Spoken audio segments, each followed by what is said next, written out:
संविधानातील अतिशय महत्वाचं कलम 3 या कलमानुसार संसद काय करून एखादं नवीन राज्य निर्माण करू शकते, तसेच अस्तित्वात असलेले जे काही राज्य आहे त्या राज्याचं नाव, क्षेत्रफळ, सीमा यामध्ये फेरबदल करू शकते।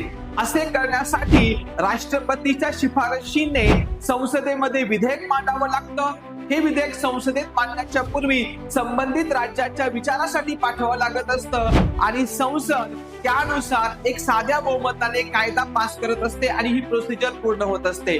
यासाठी राज्याच्या विधिमंडळाचा विचार हा राष्ट्रपती किंवा संसदेवर कुठेही बंधनकारक नसतो।